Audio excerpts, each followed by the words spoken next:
지난주 32장에서 우리는 어려운 상황에 처해 있는 야곱을 보았습니다. 그리고 그 어려운 상황에서 야곱이 무엇을 했는지 함께 살펴보았습니다. 야곱은 가나안에 들어서자마자 자신의 형 에서를 만나야 했습니다. 형 에서를 만나는 일은 또한 20년간 미뤄왔던 일이었습니다. 야곱은 지금 그 문제에 직면해야 했고 이 문제를 해결해야 했습니다. 그런데 상황이 좋지 않습니다. 야곱이 종들을 통해서 들은 소식은 에서가 장정 400명을 이끌고 오고 있다는 소식이었습니다. 야곱에 대한 에서의 분노가 여전하다면 이제 생명조차 장담할 수 없는 그런 상황입니다. 그래서 야곱은 나름의 준비를 합니다. 자신의 진영을 둘로 나누죠. 그래서 한 진영이 공격을 받더라도 다른 진영은 피할 수 있도록 나름의 조치를 취한 것입니다. 그리고 하나님께 기도합니다. 하나님의 도움을 구하죠. 하나님을 의지합니다. 말씀을 붙들고 약속하신 말씀을 붙들고 그리고 하나님께서 언약하신 그 언약을 상기시키면서 기도하죠. 헥세드와 에메트의 하나님, 그 은총과 진실하심의 하나님께 기도합니다. 우리가 지난주 집중적으로 나눴던 부분입니다. 그리고 이어지는 13절부터의 말씀을 보면 그래도 야곱은 안심할 수 없었던 것 같습니다. 그래서 야곱은 형의 감정을 달래기 위해서 많은 예물을 보냅니다. 그랬지만 야곱은 확신할 수 없었습니다. 그래서 야곱은 이렇게 말하죠. 20절에 보면 형이 혹시 나를 받아주리라. 혹시 하나님이 야곱에게 하나님의 군대를 보여주셨지만 그래서 야곱이 마하나임이라고 부르겠지만 야곱은 확신할 수 없었습니다. 지금까지 자신을 인도하신 하나님의 은혜에 감사하면서 하나님의 약속을 기억하고 헥세드와 에메트의 하나님께 간절히 기도했지만 야곱은 혹시라고 말할 수밖에 없었습니다. 이렇듯 야곱은 여전히 두렵고 여전히 불안하고 여전히 답답한 상황 가운데 있는 것이죠. 야곱은 하나님의 은혜를 고백하고 있지만 하나님의 약속을 기억하고 있지만 지금까지 하나님께서 보호하신 것을 잘 알고 있지만 그러나 지금 눈앞에 벌어지고 있는 이것은 그에게 또 다른 문제가 되고 마는 것입니다. 마치 우리들의 신앙 같지 않습니까? 하나님의 크신 은혜를 경험하는 앞으로 이런 아무 문제가 없을 거야. 어떤 상황이 와도 그 하나님을 신뢰하고 흔들리지 않을 것 같지만 그러나 막상 우리가 현실을 마주하게 되면 그때부터 그렇게 무너지고 하는 것이죠. 하나님의 살아계심을 직접 경험하고 나면은 정말 다른 것은 아무 문제가 안 될 것 같은데 인생에 어떤 문제를 만나더라도 쉽게 이겨낼 수 있을 것 같은데 그러나 실제 현실에서 신앙은 그렇지 못할 때가 많이 있는 것이죠. 야곱은 여전히 두렵고 불안하고 답답한 가운데 있습니다. 그리고 이어지는 게 오늘 말씀입니다. 야곱은 이제 형 에서를 만나야 합니다. 앞서 말씀드린 대로 400여 명을 데리고 오고 있는 이 형의 마음이 어떠한지 야곱은 알 수가 없습니다. 야곱에 대한 복수심과 분노로 가득 차 있는지 아니면 자기가 보낸 예물을 받고서 형의 마음이 좀 누그러졌는지 알 수가 없죠. 야곱은 불안함 때문에 잠을 이루지 못합니다. 이에 야곱은 그 밤에 가족들을 먼저 야복나루를 건너가게 합니다. 그리고 모든 소유도 야복나루를 건너가게 하죠. 그리고 야곱은 이 야복나루 앞에 두고 홀로 앉습니다. 21절과 24절 앞부분 이렇게 적혀 있죠. 그 예물은 그의 앞서 보내고 그는 누리 가운데서 밤을 지내다가 밤에 일어나 두 아내와 두 여종과 11 아들을 인도하여 야복나루를 건널세 그들을 인도하여 시내를 건너가게 하며 그의 소유도 건너가게 하고 야곱은 홀로 남았더니 이렇게 적혀 있습니다. 야곱이 왜 홀로 남았는지에 대한 설명은 없습니다. 야곱에게 어떤 계획이 있는지, 야곱이 무슨 생각을 하고 있는지 알 수는 없습니다. 중요한 것은 야곱이 혼자 남았고, 이렇게 야곱이 혼자 남아 있을 때 야곱에게 아주 그의 인생에 아주 특별한 한 사건이 벌어집니다. 이어지는 24절 뒷부분은 이렇게 적고 있죠. 어떤 사람이 날이 새도록 야곱과 씨름하다가, 야곱이 홀로 남아있을 때 누군가가 찾아와서 야곱과 씨름을 합니다. 야곱은 처음에는 그가 누구인지 몰랐습니다. 이 미지의 인물을 성경은 특별히 설명하고 있지 않습니다. 히브리어로 이 창세기 이 부분을 보면 인칭을 나타내는 말들이 굉장히 모호하게 표현되어 있어서 여기 등장하는 인물이 누구인지를 잘 알 수 없게 그렇게 처리되어 있습니다. 26절에는 그런데 이런 말씀이 있습니다. 날이 새려하니 나로 가게 하라. 날이 새면은 왜 가야 하나요? 그냥 날이 밝아지면 얼굴이 보이기 때문에 그런 것이죠. 이 정체를 드러내고 싶어 하지 않는 이 미지한 인물과 야곱은 씨름을 한 것입니다. 그리고 이 미지의 인물과의 씨름의 과정에서 야곱은 그 인물이 누구인지 분명하게 인지하게 됩니다. 30절 야곱이 그 미지의 인물과 씨름한 그곳의 이름을 브니엘이라고 이렇게 명명합니다. 30절에 보면 그러므로 야곱이 그곳 이름을 브니엘이라 하였으니 그가 이르기를 내가 하나님과 대면하여 보았으나 내 생명이 보존되었다 함이더라. 즉 야곱은 자기가 하나님의 얼굴을 보고 죽지 않았다는 사실을 기억하고 거기서 자기와 씨름한 인물이 신적 존재, 곧 하나님이라고 고백을 하고 있는 것입니다. 그런데 이 야곱의 하나님과의 씨름의 진행 과정을 보면 굉장히 이상합니다.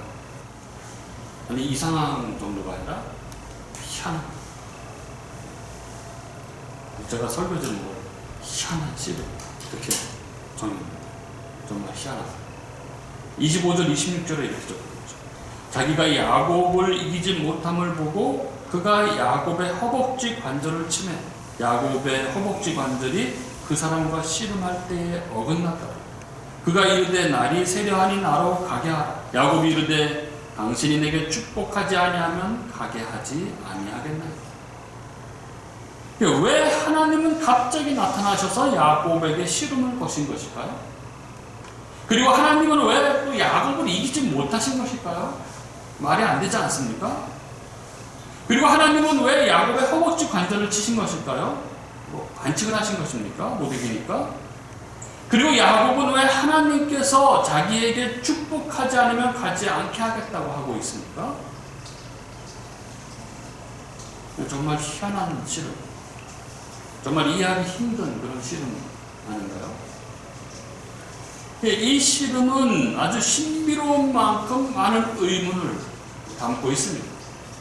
그러나 이 씨름을 이해하는 것에는 우리가 이해할 때는 아주 신앙의 진수, 신앙의 정수를 우리는 확인하게 되는 것이죠.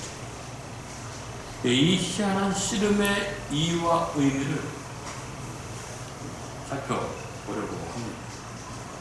이 씨름의 의미가 무엇인지를 우리가 알아보려면 먼저 하나님께서 그 밤에 왜 야곱을 찾아오셨는지에 대해서 우리는 생각해 보아야 합니다. 하나님이 왜 찾아오셨는지를 알아야 이 씨름의 정체가 드러날 것이고 그래야 이 씨름의 의미도 알 수 있기 때문에 그런 것이죠. 하나님은 왜 이 밤에 야곱을 찾아오셨을까요? 모르죠. 오늘 본문은 그것에 대해서 적고 있지 않습니다. 그러나 호세아서에서는 왜 하나님이 이 밤에 야곱을 찾아오셨는지에 대한 이유를 알 수 있는 성경 구절이 있습니다. 호세아서 12장 1절부터 6절을 제가 읽어드리겠습니다. 호세아서 12장 1절부터 6절. 에브라임은 바람을 먹으며 동풍을 따라가서 종일토록 거짓과 포악을 더하여 아수르와 계약을 맺고 기름을 애굽에 보내도다. 여호와께서 유다와 논쟁하시고 야곱을 그 행실대로 벌하시며 그의 행실대로 그에게 보응하시리라. 야곱은 모태에서 그의 형의 뒤꿈치를 잡았고 또 힘으로는 하나님과 겨루되 천사와 겨루어 이기고 울며 그에게 간구하였습니다. 하나님은 베델에서 그를 만나셨고 거기에서 우리에게 말씀하셨나니 여호와는 만군의 하나님이시라. 여호와는 그를 기억하게 하는 이름이니 그런즉 너의 하나님께로 돌아와서 인애와 정의를 지키며 항상 너의 하나님을 바랄지니.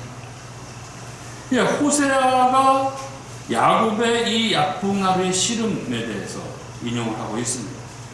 뭐 때문에 여기에 야곱의 이야기를 인용하고 있습니까?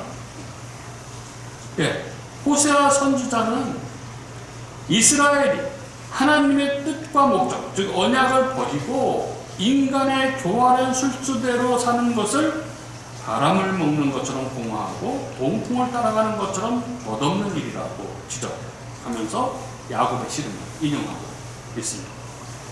그러니까 자기 힘과 자기 꾀를 가지고 자기의 목표와 소원을 이루려는 그 공허하고 덧없는 삶에서 돌이켜서 베델의 하나님, 언약의 하나님, 이 여호와 하나님께로 돌아오라는 이야기로 약복나루의 이 야곱과 하나님의 씨름 이야기를 인용하고 있는 것입니다. 무엇입니까? 하나님께서 왜 그날 밤에 야곱을 찾아오신 것입니까? 그것은 이제 강을 넘어서 이 약복나루를 건너서 형 에서를 야곱이 그냥 만나면 문제가 생기기 때문인 것입니다. 술수를 부리고 자기 힘, 자기 꾀를 이용해서 자기 목표를 이루는 그 상태로 야곱이 약복나루를 건너서 형을 만나면 문제가 생기기 때문입니다. 하나님은 지금 기로에 서 계신 것이죠. 야곱은 약속을 받았습니다. 하나님께서 그를 보호해주시겠다는 약속을 하셨죠. 따라서 하나님은 야곱을 보호하셔야 합니다. 그런데 야곱은 모든 술수를 지금도 동원하고 있습니다. 그러면 이 상태에서 야곱이 약복나루를 건너서 형 에서를 만나면 어떻게 됩니까? 두 가지 상황을 가정할 수 있죠. 첫째는 이 형 에서로부터 가족과 재산이 도륙당하는 그런 상황입니다.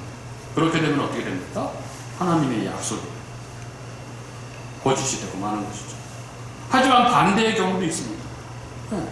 아무 문제 없이 평온히 문제가 해결되는 경우죠. 이렇게 되면 어떻게 됩니까? 그러면 야곱은 또다시 지금처럼 자기 술수대로 살아가면서 그렇게 해서 자기 목표를 이루는 것이 되는 것입니다. 하나님은 이것을 막으셔야 했습니다. 야곱은 지금 가나안 입구에 있습니다. 동서로 흐르는 약복강을 건너고 남북으로 흐르는 요단강을 건너면 바로 가나안입니다. 여기 약복이 그 교차 지점입니다. 따라서 하나님께서는 야곱이 그 모습 그대로 가나안에 들어가는 것을 용납하지 않으시겠다는 것입니다. 약속의 땅 가나안을 상속받기 위해서 약속의 땅으로 돌아가는 야곱에게 그 땅의 참 주인이신 하나님께서 지금 그 상태로는 안 된다. 지금 그 모습으로는 안 된다. 지금까지 살아왔던 그 방식으로는 안 된다 하시며 야곱을 찾아와 싸움을 씨름 거신 것입니다. 그러면 이렇게 야곱을 가나안에 들어가기에 합당한 자, 야곱을 새롭게 하시기 위해서 하나님이 하신 일은 그럼 무엇입니까? 여기 씨름의 진행 과정을 한번 보십시오. 25절은 이렇게 증거합니다.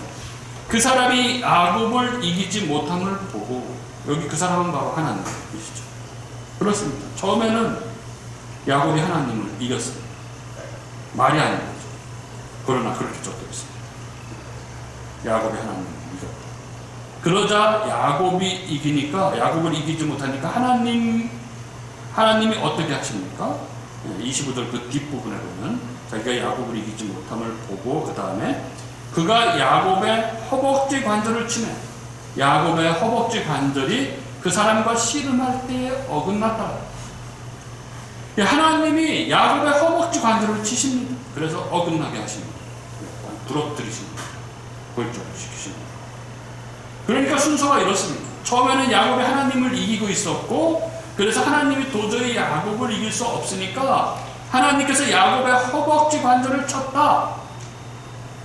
예, 이것이 성경이 적고 있는 이 씨름의 순서입니다. 그러면 하나씩 한번 생각을 해보시죠. 왜 하나님은 야곱을 이기지 못했습니까? 어떻게 하나님이 사람을 이기지 못하실 수가 있습니까? 그런 일은 절대 일어날 수 없습니다. 예, 따라서 우리는 이 부분을 읽고 이해할 때 이것을 문자 그대로 읽는 것은 조금 문제가 있습니다. 야곱이 실제로 하나님보다 더 큰 힘을 가지고 있었다고 말할 수 없습니다. 그럼 무엇인가요? 야곱이 하나님을 이겼다는 것은, 예, 이 씨름에서 야곱이 이겼다는 것은 실은 야곱이 이제껏 살아오면서 항상 하나님을 이기는 방식으로 살아왔다는 것을 의미합니다. 예, 야곱은 평생 하나님과 씨름하면서 살아왔습니다. 그런데 이제껏 그가 살아온 방식은 어떻습니까? 하나님께 완전히 복종하기보다는 자기가 원하는 방식을 고수하면서 그렇게 하나님을 이기면서 살아왔습니다. 하나님을 경외하지 않은 것은 아니지만 그러나 언제나 자기 방식으로 그렇게 살아온 것입니다. 이 씨름의 전반부는 이것을 보여주고 있는 것이죠. 하나님은 인격적이신 분이시기 때문에 이런 야곱을 못 이기십니다. 안 이기십니다. 야곱에게 지십니다. 이것이 야곱 인생의 요약이요, 이 씨름의 전반부의 핵심입니다. 그러면 다음 두 번째 부분은 무엇입니까? 다시 25절을 보십시오. 하나님은 자기가 야곱에게 이기지 못함을 보고 어떻게 하셨습니까? 야곱의 허벅지 관절을 쳐서 어긋나게 하셨습니다. 여기 허벅지 관절은 원래 넓적다리, 즉 허벅지의 가장 크고 두꺼운 뼈를 말합니다. 흔히 우리가 말하는 대퇴골이라고 부르는 뼈입니다. 하지만 성경에서 보면 이 허벅지 관절은 이 넓적다리 뼈 부분만을 지칭하지 않고 사타구니, 골반, 고관절 이 부분을 전반적으로 포함하는 그런 의미를 갖습니다. 그래서 허벅지 관절은 종종 성기 부분을 나타내기도 합니다.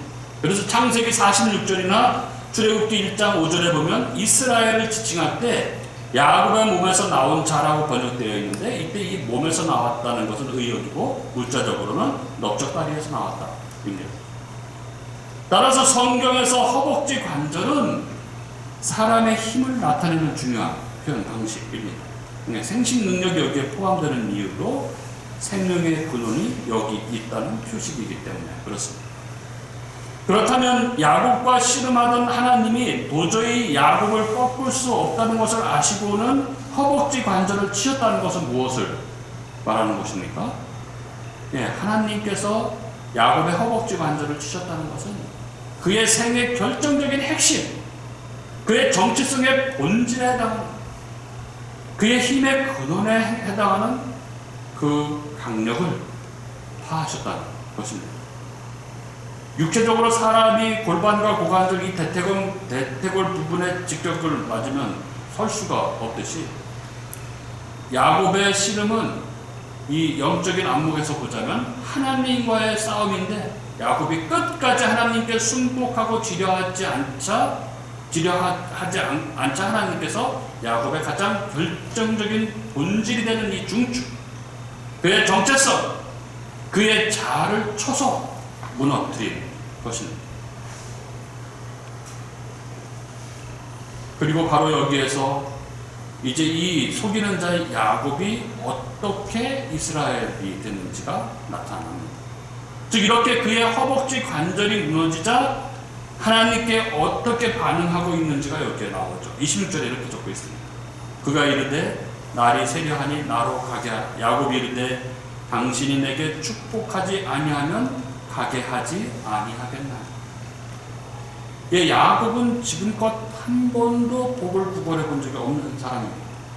그는 항상 복을 빼앗는 것이고, 복은 빼앗는 것이고, 복은 쟁취하는 것이라고 생각했던 사람입니다. 그러나 그런 그가 하나님께서 이 허벅지 관절을 치자, 하나님으로부터 허벅지 관절에 일격을 당해 쓰러지는 순간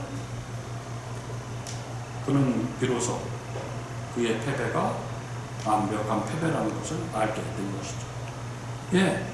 평생을 하나님을 이겨먹으면서 살아왔던 야곱이 하나님으로부터 허벅지 관절이 무너지자, 즉 그의 정체성, 그의 자아, 그가 세상을 살아온 방식이 무너지자 그때 그는 비로소 하나님으로부터 부어지는 그 복을 구하고 있는 것입니다.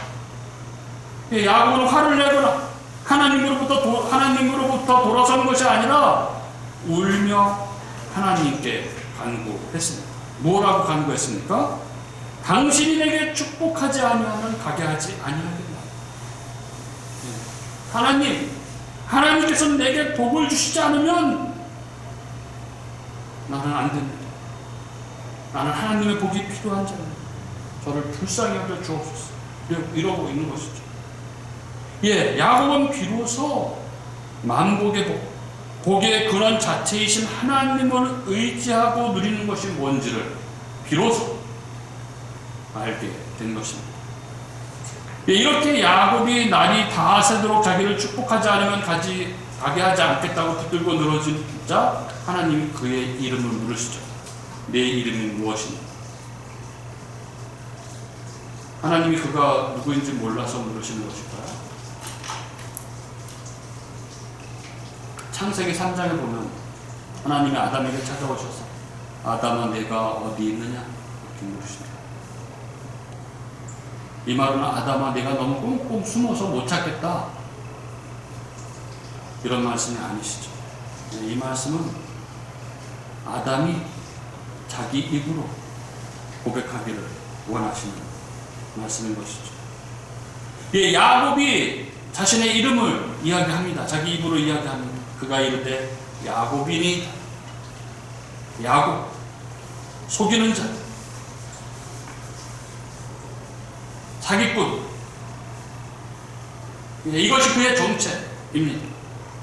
자기의 유익을 위해서라면 형을 속여먹고 아버지도 속여먹고 하나님하고도 거래를 하려고 하고, 그렇게 하나님께서 함께 하심을 보여주고 또 보여주고 또 보여줘도 그래도 믿지 못하고, 그래서 늘 스스로의 힘과 계략으로 자기의 인생을 꾸려나가려고 하는 자, 그의 정체가 이 야곱이라는 이름 속, 그의 고백 속 그대로 담겨있는 것입니다.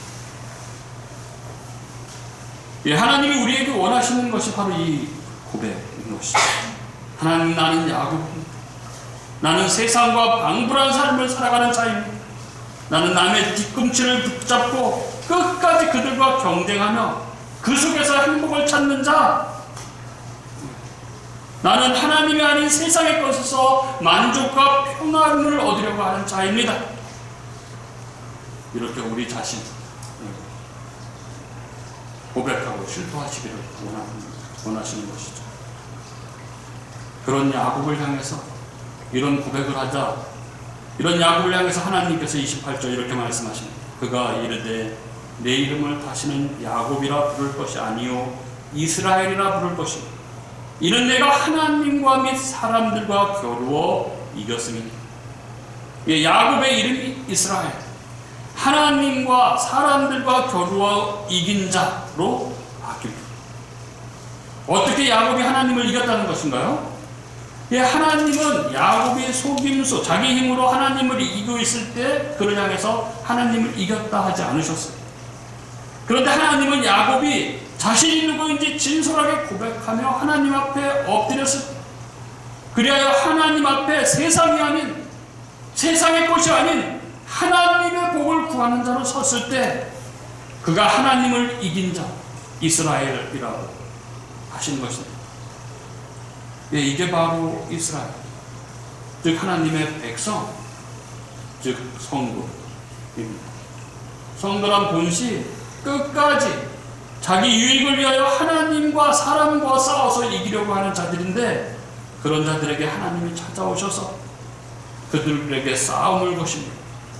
그들과 씨름을 하심으로 그들이 하나님 앞에 엎드려 하나님의 복을 구하는 자로 만들어 가시는 것입니다.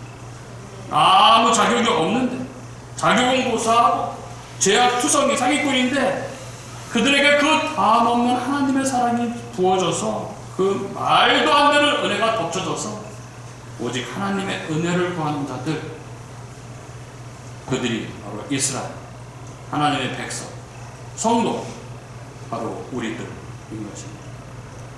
예, 성도는 이렇게 일평생 하나님, 저는 하나님의 은혜가 없으면 단 한순간도 서 있을 수 없는 절름발이입니다 라고 고백하는 자들인 것이죠. 그래서 성경이 이제 이스라엘이라 불리는 이 야곱이 절름발이로 걷고 있다는 것을 31절에 적고 있는 것이죠. 이렇게 적고 있습니다. 그가 분이엘을 지날 때에 해가 돋아 그의 허벅다리로 말미암아 절었다. 여기 해가 돋았다는 말은 밤이 지나고 아침이 되었다는 말도 되겠지만 야곱이 가나안 땅에 들어가 살게 될 새 삶을 상징적으로 보여주고 있는 말입니다. 예, 그가 비록 다리를 절며 걸어가고 있지만 이제 분이엘에 떠오르는 그 태양은 새 야곱, 이스라엘의 새날을 밝혀주는 은혜의 태양으로 떠오르고 있는 것입니다. 이렇게 야곱은 인생의 지팡이이신 하나님을 의지하지 않고는 단 한순간도 올바로 설 수 없는 자로 이제 가나안으로 들어가게 되는 것입니다. 이게 오늘 이 희한한 시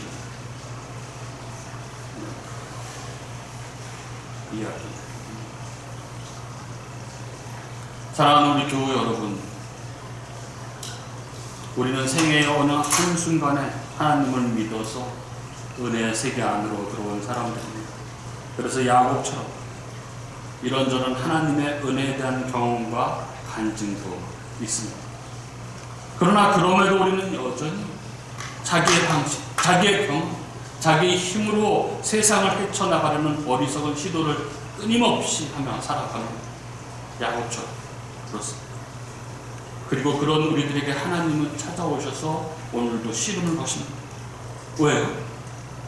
이 약속의 땅에서는 더 이상 그런 모습으로는 안 된다는 거죠. 더 이상 그런 방식으로는 안 된다는 거죠. 사랑하는 우리 교우 여러분, 지금 혹여 우리는 이 약국 나무에 서 있지 않습니까? 혹여 지금 하나님과 씨름하고 있지는 않습니까? 야곱의 인생 속에서 나타난 수많은 문제와 갈등과 싸움은 사실 형과의 싸움도 아니고 외삼촌 라반과의 싸움도 아니었던 것이죠. 야곱의 싸움은 바로 하나님과의 싸움이었습니다. 내 말을 듣고 내 뜻에 순종하라 하는 하나님과 아닙니다, 내 뜻대로 살겠습니다 하는 야곱의 싸움이었던 것입니다. 괴물, 아주 흉측한 괴물, 죄로 똘똘 뭉쳐진 괴물. 그 괴물에게 하나님이 다가가셔서 한판 씨름을 하시는 것입니다. 그게 바로 성도인 우리들의 신앙의 삶입니다. 그래서 성도의 삶은 늘 고단한 것이죠. 여러분 고단하다고 느끼지 않습니까? 사는 것이, 신앙인으로 사는 것이 고단하지 않습니까? 왜 고단한가요? 우리 삶 속에서 하나님과의 씨름이 그치지 않기 때문에 그런 것이죠. 그래서 사도 바울은 로마서 7장 24절에 오호라 나는 곤고한 사람이다, 이 사망의 몸에서 누가 나를 건져내랴, 이렇게 한탄하고 있는 것입니다. 예, 성령께서 우리에게 계속 씨름을 거십니다. 그래서 우리의 제된 모습을 자꾸만 들춰내십니다. 그래서 힘들고 고단한 것이죠. 그렇습니다. 오늘 우리가 야곱의 인생에서 보는 것처럼 성도에게 있어서 이 제약된 옛차가 얼마나 강한지 모릅니다. 우리의 제약된 옛차는 늘 하나님마저도 이겨버리겠다고 덤벼들 정도로 그렇게 치열하고 지교합니다. 그러나 여러분 잊지 마십시오. 그렇게 하나님을 이기는 것에는 결코 행복이, 평안이, 만족이 없다는 것을 잊지 마십시오. 진정 하나님을 이기는 것은 나의 이 죄악된 자아를 꺾고 내가 진정 누구인지, 내가 얼마나 죄인인지를 고백하며 하나님 앞에 엎드리는 것이라는 것을 잊지 마십시오. 그리고 거기에 진정한 것, 하나님의 그 모든 충만, 하나님의 그 모든 부요가 거기에 있다는 것을 잊지 마시기 바랍니다. 그리하여 진정한 새삼, 진정한 분이엘에 떠오르는 태양을 경험하는 저와 여러분의 삶이 되기를 주님의 이름으로 축복합니다.